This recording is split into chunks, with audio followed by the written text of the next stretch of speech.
안녕하세요. 제니리딩입니다. 오늘은 이근상님의 작은 브랜드를 위한 책을 같이 한번 읽어보겠습니다. 하나만 만드는 일과 그것을 잘 만드는 일에 집중하지 못한다. 하나가 잘 팔리기 시작하면 빨리 많이 만드는 일에 몰두하고 다른 종류의 제품이나 서비스로 확장하는 일에 눈을 돌린다. 하나만에 집중하지 못하는 가장 큰 이유는 성공에 대한 획일적인 인식 때문일 것이다.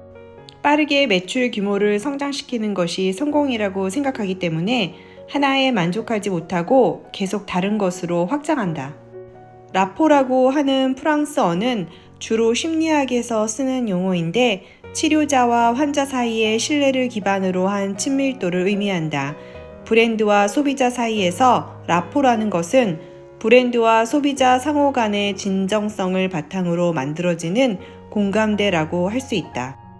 대부분의 작은 브랜드는 큰 브랜드의 길을 따라가고 싶어 한다. 이미 성공한 브랜드를 벤치마킹함으로써 시행착오를 줄일 수 있다는 생각과 더 열심히, 더 빠르게 달려가면 앞서가고 있는 큰 브랜드를 언젠가는 따라잡을 수 있다는 희망 때문이다. 두 가지 모두 가능하지 않다. 벤치마킹이라는 것은 쉽게 말하면 따라하기이다. 윤리적으로 문제되지 않는다면 부분적으로 경쟁자의 뛰어난 점이나 배울 점, 특히 다른 업종에서 사용되고 있는 전략이나 방법론을 모방하는 것은 효율적인 전략이 될 수 있다. 하지만 성공한 큰 브랜드의 길을 그대로 따라가는 것은 뒷북이 될 가능성이 크다. 특히 시장의 변화 속도가 점점 빨라지는 현실을 감안한다면 더욱 그렇다. 큰 브랜드가 먹고 남긴 짜투리 시장을 챙기는 정도에 그칠 공산이 크다. 이제 소비자가 달라졌다. 그들의 소비 감성은 놀라울 정도로 진화했다. 환경과 공동체, 그리고 지속 가능성 등의 개념을 장착하고 한 단계 업그레이드 되었다. 제품이나 서비스로부터 기대하는 가치의 범위가 나에서 공동체나 환경까지 포괄하는 우리로 넓어졌다.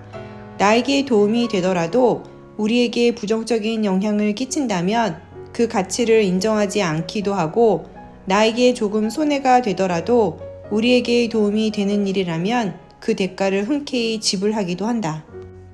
남이 해오던 일을 그대로 따라하는 것을 답습이라고 한다.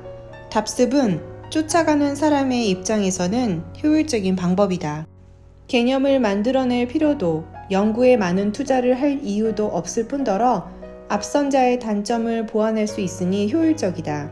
하지만 현실적으로 판단할 때 앞서가는 브랜드를 영원히 따라갈 수 없는 방법이다. 빠른 속도로 앞서가는 자를 뒤에 출발한 자가 느린 속도로 따라잡을 방법은 현실적으로 존재하지 않는다. 이뿐만 아니라 답습의 가장 큰 문제점은 근본적인 질문을 던지지 않게 된다는 것이다. 왜 그런 것인가? 반드시 그래야만 하는 것인가? 그 방법이 여전히 유효한 것인가? 등의 질문을 하지 않게 된다는 것이다. 먼저 출발한 자를 따라잡을 수 있는 최선의 방법은 다른 길로 가는 것이다. 다른 길로 들어서 스스로가 새로운 기준이 되어야 한다. 큰 브랜드에 비해 활용할 수 있는 예산이나 인력이 제한적인 작은 브랜드는 남의 힘을 잘 이용하는 것이 상당히 중요하다. 문제는 어떻게인데, 일단 자신이 먼저 준비가 되어 있어야 한다. 그리고 자신의 강점이 무엇인지 정확하게 파악해야 한다. 그 다음 그 강점을 잘 활용할 수 있는 협력자를 찾으면 된다. 판매만을 목적으로 개발된 기술은 지속적으로 발전되기 어려운 반면, 진정성 있는 기술은 목적의 달성을 거듭하며 더 나은 기술로 진화할 가능성이 크다. 이는 그 분야에서의 전문성을 강화하는 요인으로 작용한다. 빵 만드는 기술을 예로 들어보자. 가능한 한 짧은 시간에 효율적으로 많은 빵을 만들기 위한 기술과 누구의 빵과도 같지 않은 맛을 내기 위한 기술은 다를 수밖에 없다. 보유하고 있는 기술을 생산자 중심의 시각이 아닌 사용자 중심의 시각으로 바라봐야 한다. 그러면 그 기술로 자신을 새롭게 변화시킬 수 있는 길이 보인다. 어려움을 겪는 과정 속에서 깨달은 것은 생산자 관점이 아니라 소비자의 관점에서 브랜드를 다시 바라봐야 한다는 것이었다. 시장이 변화한다는 것은 소비자가 바뀐다는 뜻이다. 바뀌고 있는 소비자의 눈으로 자신을 새롭게 정의해보자. 브랜드 공동체를 만들기 위한 매개체로서 소셜미디어를 현명하게 활용해야 한다. 이것은 브랜드와 사람들을 이어주는 매듭의 역할을 해야 하며 모두 함께 모여 두런두런 이야기를 나누는 광장이 되어야 한다. 그렇게 되기 위해서 소셜미디어는 마치 친구와 얼굴을 맞대고 앉아 함께 고민을 나누고 의견을 주고받는 것 같은 진정성 있는 대화의 채널이 되어야 한다. 사람들을 브랜드의 반대쪽에 놓고 설득이나 판매의 대상으로 생각하는 일은 작은 브랜드에게 어울리지도 유리하지도 않는 일이다. 앞서간다는 건 브랜드가 소비자를 리드한다는 뜻이 아니다. 내가 원한 게 바로 저거였어 라는 반응을 만들어내는 것이다. 나는 아무 문제도 없어 는 자신감이 아니라 자격지심이다. 자존감 있는 브랜드는 이렇게 말한다. 문제를 이겨낼 만큼 난 충분히 괜찮아. 진정성을 가진 사람은 다른 사람의 눈치를 보거나 눈앞의 이해관계에 연연하지 않는다. 사회의 일원으로 목소리를 낼 만큼 성장한 브랜드도 그래야 한다. 또한 영향력 있는 브랜드로 성장하고 싶은 브랜드도 그래야 한다.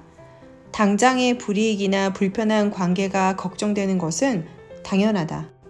하지만 지금 내가 해야 할 일, 해야 할 말이 있다면 그냥 하면 된다. 우리가 옳다고 생각하는 대부분의 것들은 이미 존재하는 것이다. 이미 존재하면서 그것이 작동한다는 것이 증명되었기 때문에 옳다고 생각하는 것이다. 하지만 옳은 생각은 복제되는 순간 효력을 잃기 시작한다. 웃긴 농담은 되풀이되는 순간부터 재미를 상실한다. 생각 역시 그렇다. 우리는 익숙한 것을 옳다고 믿는 경향이 있다. 불편하지 않기 때문이다. 익숙함이란 이미 알고 있는 것이란 뜻이다. 그 익숙함을 반복하는 것은 우리의 잠을 방해하지 않고 수백만 가지의 의문을 던지지도 않는다. 그래서 우리는 큰 고민 없이 그 길을 선택한다. 그렇게 그것들 중 하나가 되어버린다. 브랜드의 리더는 이 브랜드를 어떤 브랜드로 만들어 가겠다는 명확한 철학이나 방향성을 갖고 있어야 한다. 브랜드의 리더는 배로 치면 선장이고 탐험대로 치자면 대장이다. 목적지로 경로에 대한 정확한 계획과 신념이 있어야 한다. 물론 상황의 변화에 따라 목적지나 경로를 바꾸는 용기도 필요하다. 하지만 그것이 어제 다르고 오늘 달라서는 안 된다. 브랜드의 지도를 가지고 있어야 한다. 그 지도에 따라 선원이나 대원들이 수행해야 하는 각종 전략을 수립해 지시해야 한다. 그래야 각 분야를 맡고 있는 선원이나 대원들이 자신의 일을 사명감을 가지고 효율적으로 밀고 나갈 수 있다. 이 브랜드를 어떤 브랜드로 만들어야 하겠다는 비전이나 철학이 없다면 당신은 브랜드 리더가 될 자격이 없다. 반드시 겉모습이 아니더라도 당신 안에 내재된 가치들이 브랜드에 반영되어야 한다. 옳다고 생각하면 고집도 부리고 타협도 거부해야 한다. 당신이 브랜드다. 홈런 타자가 항상 홈런을 목표로 스윙하듯 모든 캠페인도 홈런이 될 수 있는 계획을 해야 한다. 홈런을 치기 위해 철저히 준비된 스윙은 반드시 홈런은 아니더라도 안타가 될 가능성이 높다. 이렇게 해서 작은 브랜드를 위한 마케팅 책을 다 읽었습니다. 다음에 저와 계속해서 책을 읽고 싶다면 구독, 좋아요 눌러주세요. 다음에 또 만나요.